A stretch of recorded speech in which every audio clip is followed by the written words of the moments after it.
Welcome to this new video where I'm going to show you how I cut this new style shaker cake topper out and I assembled it. So I've actually just got a new Joy Extra and Cricut Joy Extra, which I've used to make this cake topper.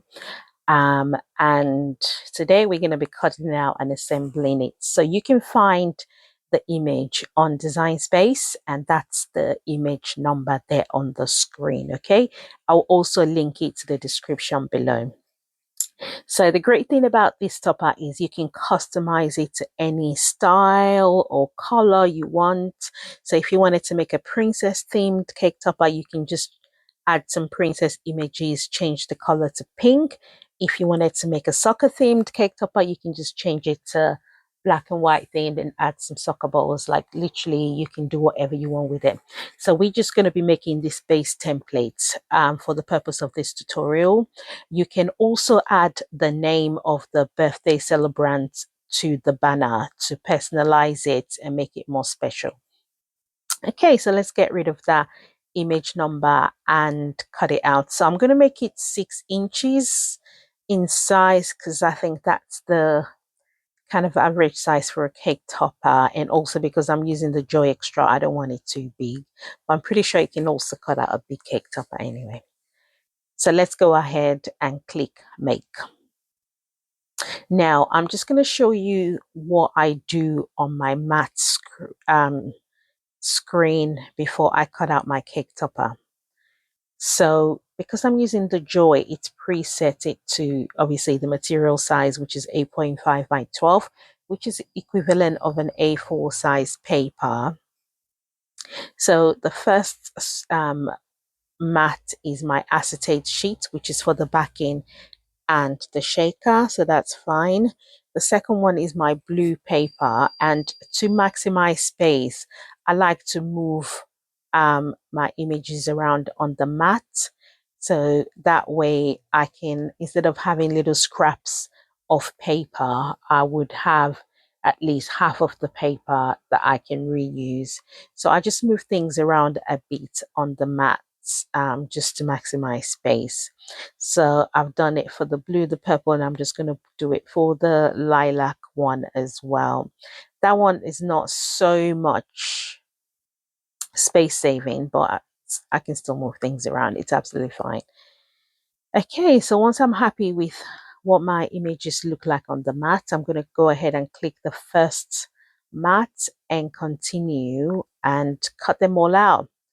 So for the acetate, I have used a glitter card setting because I think my acetate is 14 microns or something. It's quite thick.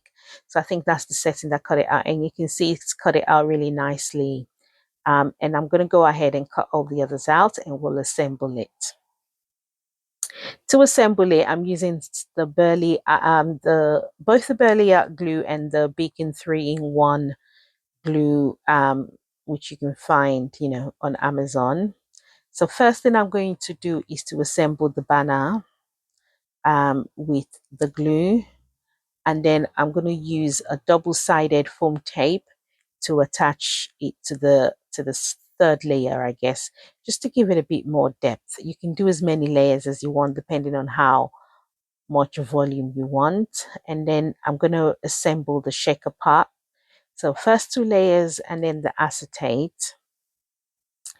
So I was contemplating the best way to do the shaker, and then I decided to add the double-sided foam tape to the back of the acetate, and then pour the shaker in, and then put the second layer on top of it. So I've done 3 layers of foam strips so that I can have enough depth so that it doesn't, so that that it would shake.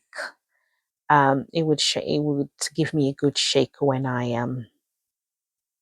I pour in my sequins. So you can do 2, you can do 3 layers. I think I've done 2. So now I'm pouring in my sequins and my glitter. You can use whatever color you want depending on the theme, and then I'm putting my second layer on top of it. So I have my shaker. And then I now use my double-sided foam tape to add it to the next layer. You can add more foam tape, but because I'm just doing this for the tutorial, I made it quite simple. But you can, you can add many layers, you can add more foam tape, and also to stick it to the acetate, I've used glue. But you can add foam tape if you want, but I just don't like how it looks at the back. So that's why I've used glue, because I want it to be nice and clear. And then I will stick the happy birthday on, the text on. You you can also just use an offset to make another layer of that if that's what you want. But for the purpose of this tutorial, this is nice and simple. And then the next thing is you just want to stick your banner on. Now, because the shaker already has quite a bit of depth, I'm just going to stick 3 layers of double-sided foam on the edge of it, like so. And then I would just use the glue for the middle part, okay?